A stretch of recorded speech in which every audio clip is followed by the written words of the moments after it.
by more than 5-1, Larry Hogan pulled off the biggest upset in America on that election night, becoming only the second Republican governor elected in Maryland in 50 years.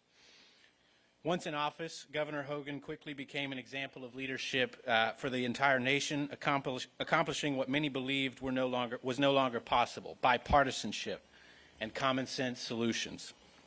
As governor, Larry Hogan cut taxes for 8 years in a row by $4.7 billion, including the largest tax cuts in state history. Overall, after inheriting a $5.1 billion structural budget deficit, the governor left office with a record $5.5 billion in reserves. That's pretty unheard of, a more than $10 billion swing. Under his leadership, Maryland produced the greatest economic turnaround in America, going from 49th out of 50 states to number 6. He restored peace and order to Baltimore City during the riots of 2015, reduced the cost of health care premiums by over 30%, made historic investments in education, transportation infrastructure, and protecting the environment, and was the only Republican governor in the country to overturn a Democratic gerrymandered map. And I also want to just mention, in the room tonight we have Mr.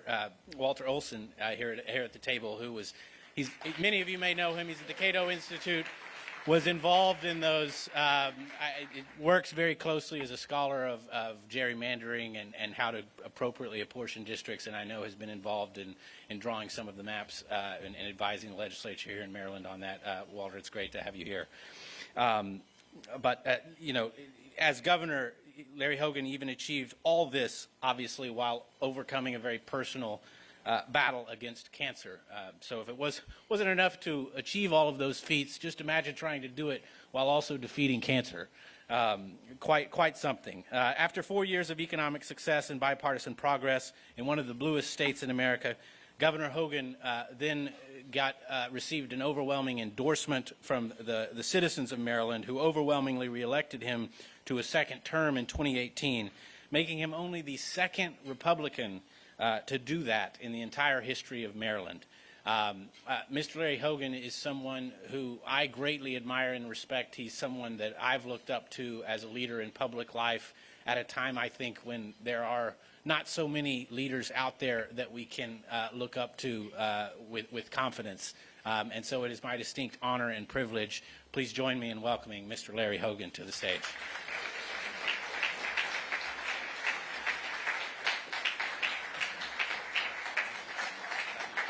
Thank you.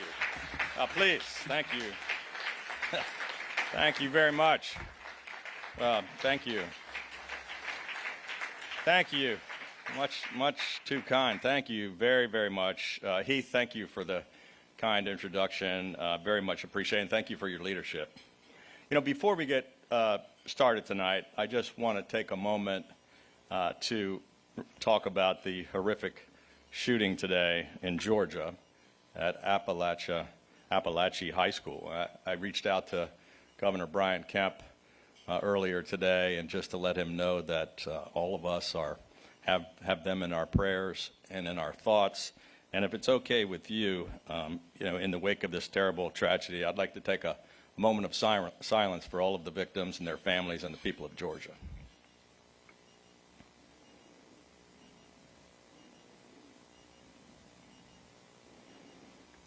Thank you very much. It's great to have everybody here. Thank you for coming to the University of Maryland. We're happy to have you here in our state, and thank you for your leadership. I'm very proud to have your service to the state. It's been amazing. And thanks for bragging about the Terps. I appreciate that. Very much want to thank Principals First for giving me this invitation to join you tonight. Most importantly, I just really want to thank you all for all of the work that you're doing to build a movement to help return us to American principles at a time when it seems as if they're mostly forgotten. And as we engage in that important work, we should remember that the challenges our country has been through before. And that video we just saw a few moments ago was one of those times, and our nation has been through many times of turmoil. That video really hits home for me. I got a little almost a little teary-eyed. I got choked up in that inaugural address when I mentioned my dad, who was sitting behind me, and I got a little teary-eyed just watching the video. But you know, the history of Watergate isn't just history for me. It's personal, and it had some impact and kind of shaped me into the man that I am today. You know, 50 years ago, it's hard to believe it's been 50 years, by the way, but 50 years ago, my dad made that very tough decision while he was on the House Judiciary Committee during the impeachment of President Nixon. And he was a guy who loved Nixon. He was a strong Nixon supporter who campaigned with him in 3 political campaigns, and he thought he was accomplishing a lot domestically and with foreign policy. He was one of the people that was arguing the most that he'd be treated fairly and that he could cross-examine witnesses and provide for his defense. But my dad was a tough FBI agent and Georgetown-trained lawyer, and after seeing all the evidence, he answered the demands of his conscience. He put aside partisanship and answered the demands to do what he thought was right for the country that he loved. And he put aside party politics and his own personal considerations to step up and do the right thing for the nation. And as you heard him say, and you know, I'll repeat a couple of these because, you know, he said party loyalty, he said, and personal affections and precedents of the past must fall before the arbiter of men's actions, the law itself. And that famous line that we've heard over and over again for 50 years was, no man, not even the President of the United States, is above the law. And he said, for our system of justice to survive, we must pledge our highest allegiance to the strength of the law and not to the common frailties of man. And with those words, he became the first Republican to come out for Nixon's impeachment. He was actually the only Republican to vote for all 3 articles of impeachment. And that decision cost him dearly. I mean, he lost friends and supporters and his party's nomination for governor that year. But it earned him something more valuable, a quiet conscience and an honored place in history. And it's hard to deny the striking parallels between that time and today. However, there seem to be far fewer profiles in courage in Washington. And today, Washington is completely broken because that kind of leadership and that kind of willingness to put country over party has become far too rare. Now, like all of you in the room, I'm completely fed up with politics as usual and with politicians who seem to care more about winning their next election than doing the right thing for the country. From cable newsrooms to state houses and to the Senate cloakroom, for nearly a decade, I've been hearing so-called leaders who say one thing in private and then something completely different in public. This culture of fear is a plague on our party and on our political system that we can't afford to ignore. Now, I learned a lot about integrity and public service from my dad, and I've tried to live by the example that he set. From the moment that Donald Trump came down the escalator until today, I have always made it clear exactly where I stand. And unlike many Republicans, I have never wavered and never backed down based on polls or public attacks or fear of political retribution. And I never will. I had the honor of, thank you. Thank you. You know, I had the honor of serving as governor under 3 presidents, and I worked with each of them to try to get things done for the people that I represented. But I also stood up to them when it was right for Maryland and for the nation, regardless of the political consequences. During COVID, I had the job of leading the nation's governors, Republicans and Democrats, as the chairman of the National Governors Association. And even when others were afraid to, I pushed back against the president when he said things that were wrong, dangerous, or divisive, because it was my job to represent all of my colleagues and because my most important job as governor was to keep Marylanders safe.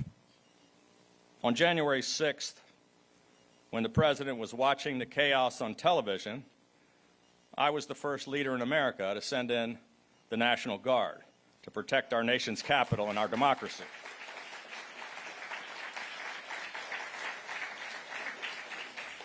That day, I was receiving desperate calls from the leaders of Congress who were begging and pleading with me as the governor of Maryland and the state next door for the assistance of the National Guard and the Maryland State Police, because the Capitol was under assault and the Capitol Police were overwhelmed.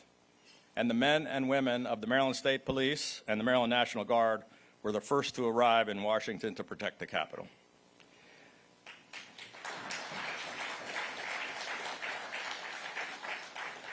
The very next day, I said President Trump should resign and let Vice President Pence take over so that he could lead a peaceful transition of power.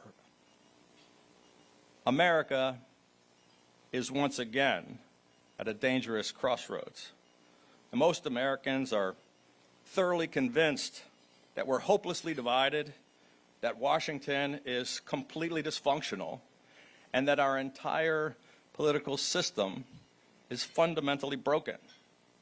The voices of the exhausted majority are often ignored in deference to the demands of the loudest and angriest few who seem hell-bent on tearing America apart. Now, I just left office last January, and I was very proud of the job that our team did. And I just want to, again, give a shout-out to my partner that helped make all that happen, Lieutenant Governor Boyd Rutherford. Did an amazing job. And we've got some other members of our team, my former Chief of Staff, Amelia, Chris Shank, who was our policy guy. There's some folks here that really helped us for the 8 years, but thank you very much for all your hard work, helping make it happen. And I left office with a 77% job approval, and in one of the most democratic states in America, and I was very satisfied with the job that our team did and all the work that we accomplished. And quite frankly, I thought I was done with politics. I was actually enjoying being out of it and being in the private sector, and I was passionate about some things I was working on, and I was spending time with my kids and grandkids. I didn't really get into this race because I had a burning desire to be a senator. I didn't certainly need another title. I wasn't looking for a job, but I've never been more concerned about the direction of the country. And I felt that the dangerous lack of political courage and principled leadership in Washington was putting our nation at risk. The final straw for me came in February, 2 days before the filing deadline, when I was not planning to run for the Senate. And there was a bipartisan compromise to make progress on securing the border and to provide critical aid to our allies in Israel, Ukraine, and Taiwan. And there were senators who supported the bill and all the things that it was trying to accomplish, but they voted against it simply because Donald Trump told them to. And that was that's when I made the decision, I have to go down there and try to do something about this mess.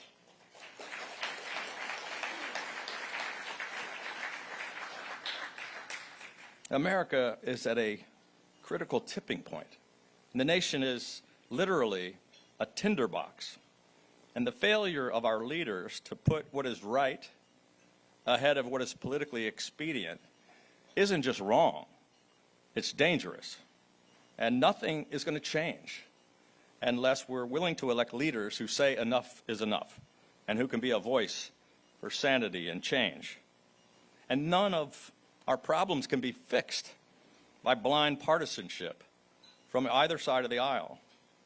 So look, we can continue to go down this dark road of extremism and toxic politics and hatred and violence, or we can recognize that we rise and fall together as one nation. Now, my opponent in this race for the United States Senate only wants to spew partisan rhetoric about red versus blue.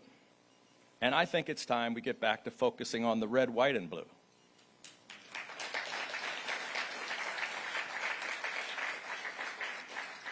You know, I learned from my dad that one person can actually make a difference. And history has proven that again and again. from folks like my dad, John McCain, and so many other great American leaders. And we all, I believe, have a responsibility to follow in their footsteps and to stand up for what is right. Now, if I have the privilege of serving in the United States Senate, I will be your strongest ally in this fight to put principles first. And I will reach across the aisle to try to find common ground for the common good, just like I did for 8 years as the governor of Maryland. And I will never be just one more Capitol Hill politician. And I will continue to have the courage to put people over politics and to put country over party. And I have proven over and over again that I'm willing to stand up to the former president, to the current president, and that I'll stand up to the next president and to the Democratic Party or the Republican Party to do what's right for the country.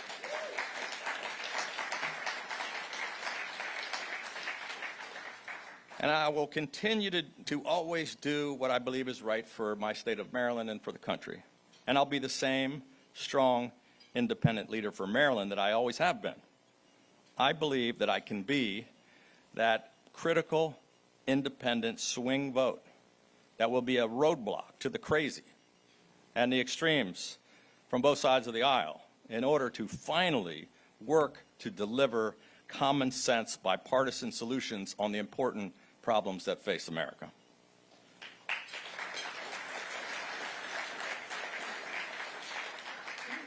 Look, no one of us has all the answers or all the power. And let's face it, one party alone can't fix this mess. John F. Kennedy once said, sometimes party loyalty demands too much. This is one of those moments. This is an important fight to fix the broken politics in America. If you're completely fed up with the divisiveness and dysfunction in Washington and you want change, then we have to finally do something different. The definition of insanity is doing the same thing over and over again and expecting a different result. Yeah. I don't know if they were cheering for insanity or... Yeah. But look, together we can clean up the mess in Washington, and the Washington politicians win by perpetuating polarization and paralysis. But our state of Maryland is known as the state of middle temperament, and we believe in common decency and common sense.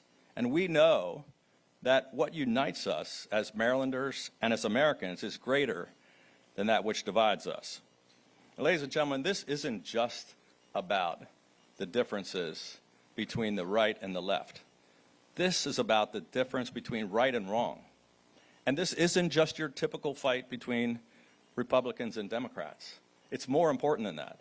This is literally a fight for America's future. So, ladies and gentlemen, I really appreciate you inviting me here tonight. With your help, we can win this race. We can make a difference in Washington. We can send a loud and clear message to all the politicians in Washington that they're going to hear all across the country. So thank you very much for having me tonight.